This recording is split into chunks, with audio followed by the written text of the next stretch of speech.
Halo sahabat trader, selamat datang di channel saya Matias Putra, yaitu channel yang selalu memberikan pencerahan seputar dunia trading seperti forex, gold, indeks, dan lain-lain.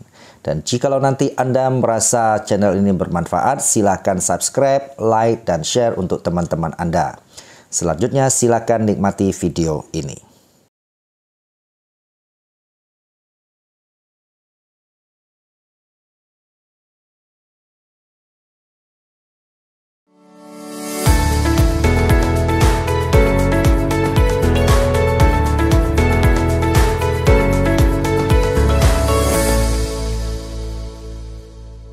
Halo sahabat trader, apa kabar? Jumpa lagi dengan saya Matias Putra di channel Matias Putra.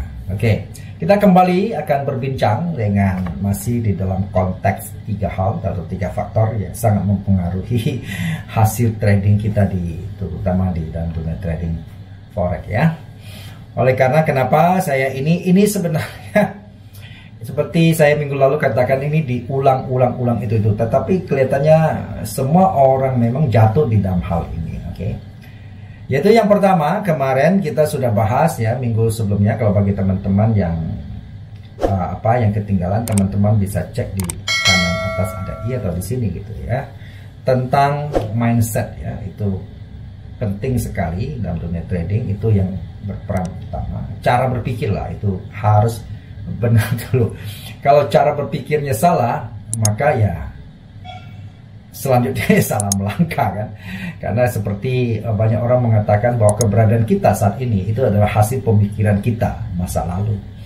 Kalau masa lalu kita pemikirannya kita menjadi A, ya hari ini kita jadi A gitu kan. Nah, sekarang masa depan kita itu ditentukan oleh cara berpikir kita hari ini.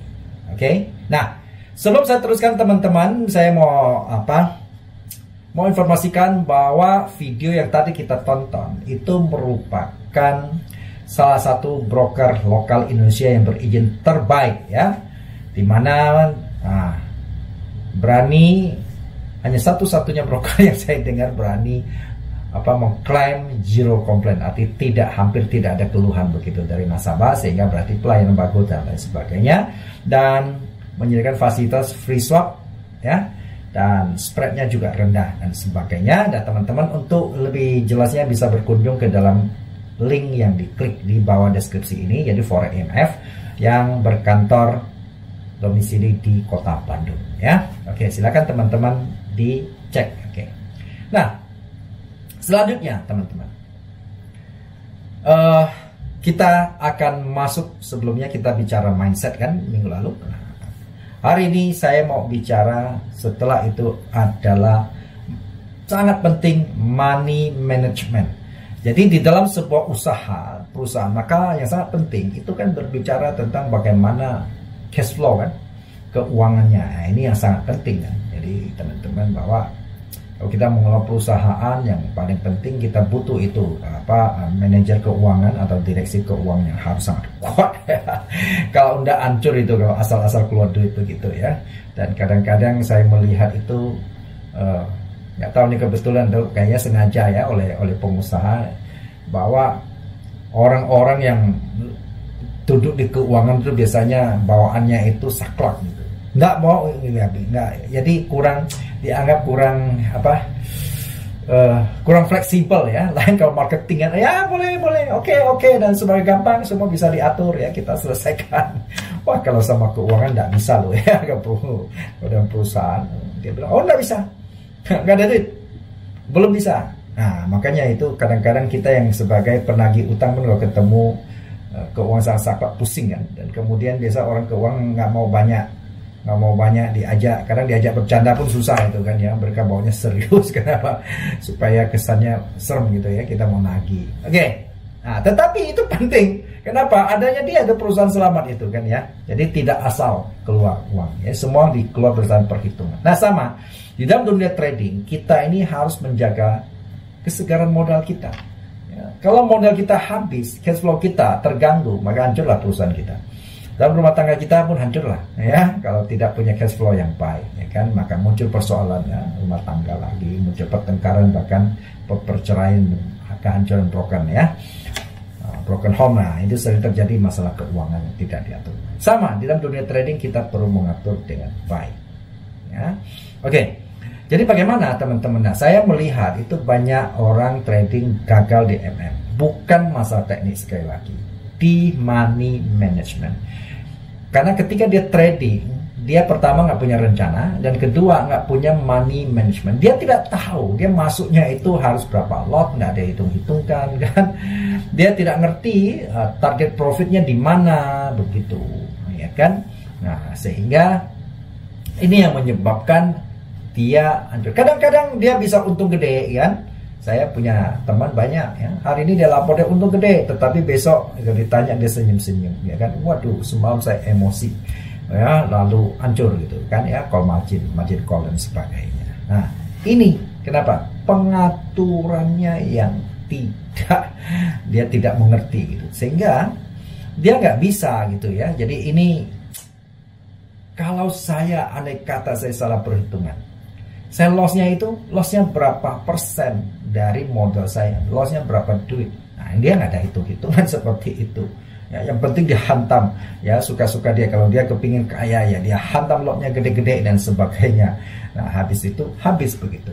Nah, yang demikian sebetulnya kita tidak heran dia bisa untung besar, paling secara continuity dia akan habis, dia akan deposit terus ya, menjadi donatur terus ya.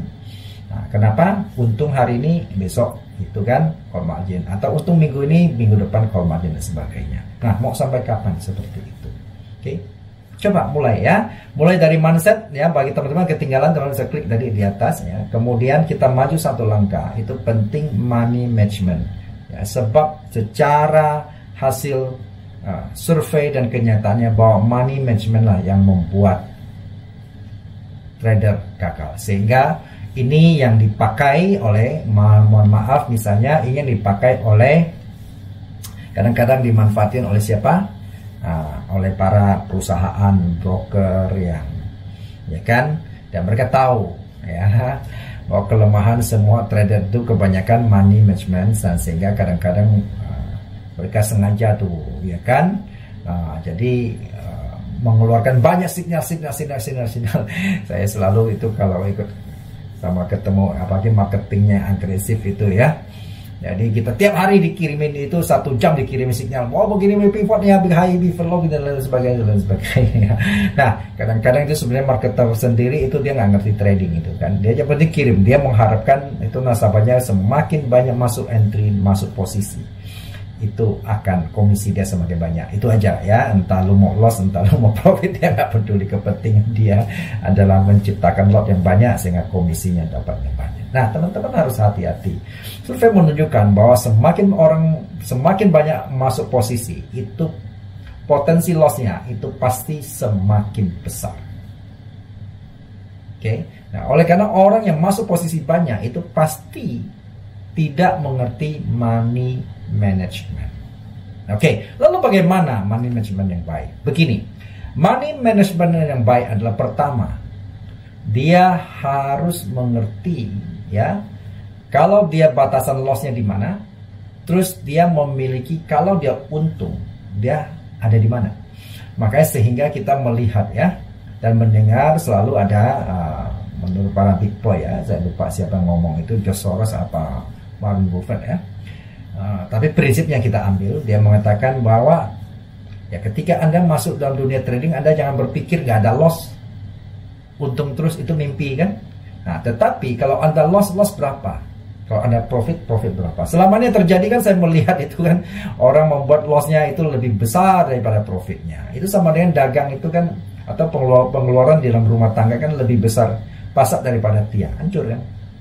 Oke, nah demikian juga. Jadi di dalam konteks money management kenapa sangat penting? Karena di sini yang akan menentukan arah ke depan pertumbuhan akun Anda seperti apa dalam dunia trading. Oke, jadi kalau kita sama dengan usaha, kita boleh loss kan, boleh saat-saat tertentu pasar sepi tidak apa-apa kan, perusahaan sepi itu biasa kan. Tetapi kalau kita untung, Anda bisa menutupin yang sepi-sepi itu, yang kerugian itu. Nah, sehingga sangat penting ya, kita memiliki namanya risk ratio yang harus besar. Apa maksudnya? Yang orang sebut RR itu ya, Risk itu resiko, ya. Hasil reward itu adalah keuntungannya. Artinya, maka penting sekali misalnya kita membatasi risiko. Kalau gaya saya membatasi risiko itu harus lebih kecil daripada untung. Misal kalau saya membatasi risiko saya, contoh ya, $10 misalnya atau $100, maka untung saya itu minimal $200 ke atas gitu. Sehingga kalau saya ada untung, ada rugi, ada untung, ada rugi, maka saya masih tetap overall akun saya bertambah. Oke? Nah, kemudian berikutnya adalah kenapa ini penting, teman-teman? Banyak orang di sini yang membuat sebuah atau melakukan trading, dia merasa senang, boleh biru semua, sehingga apa yang terjadi 1-2 kali loss habis margin. Nah, itu yang jadi persoalan, ya kan? Nah, sehingga ini sangat penting. Ada orang yang tidak bisa punya kelemahannya, tidak bisa memasang stop loss atau sehingga dia tidak mau memakai stop loss. Oke, ya tentu kalau nggak mau memakai stop loss pun ada caranya agar menutupi kelemahan Anda. Tetapi tetap ada batasan gitu kan. Ada batasan untuk Anda loss berapa, kalau profit berapa. Ini yang kadang-kadang tidak gampang bagi seorang trader. Padahal ini yang sangat penting gitu ya teman-teman. Kalau Anda mau trading jangka panjang gitu ya, itu semua profesional pasti memiliki stop loss. Nah, banyak orang mengatakan, saya kalau pasang stop loss selalu ketemu stop loss, dia baru itu. Nah, itu kan Anda harus backtest berapa kasus Anda menghadapi seperti itu. Oke? Nah, kadang-kadang memang ada ya, kena beruntun ada stop loss. Tetapi ingat, kalau profit Anda lebih besar, Anda stop loss banyak, Anda profitnya tidak perlu terlalu banyak, Anda bisa mengcover balik. Oleh karena apa? Oleh karena tadi ya, Anda sudah mengatur risk reward yang baik. Kerugian, batas kerugian, dan kalau untung berapa kali daripada lu punya batas kerugian. Ini yang sangat penting teman-teman di dalam dunia trading. Ini yang menyelamatkan Anda ya dari call margin, dari MC dan sebagainya. Oh, ada mengatakan ini memang lebih lama. Ya, kalau ketika Anda masuk di sini, saya sudah bahas mindset yang sebelumnya. Anda jangan berpikir kaya mendadak. Kalau Anda berpikir kaya mendadak, Anda terjun di sini, maka yang terjadi Anda miskin mendadak. Nah, itu banyak terbukti begitu. Oke? Jadi saya pikir ini penting ya teman-teman, rencanakan kayak sebelumnya ya, buat perencanaan dan hitung risk reward Anda ketika masuk sebuah posisi. Oke? Semoga ini bisa membantu dan meningkatkan hasil profit Anda ke depannya. Oke? Salam sukses buat kita semua.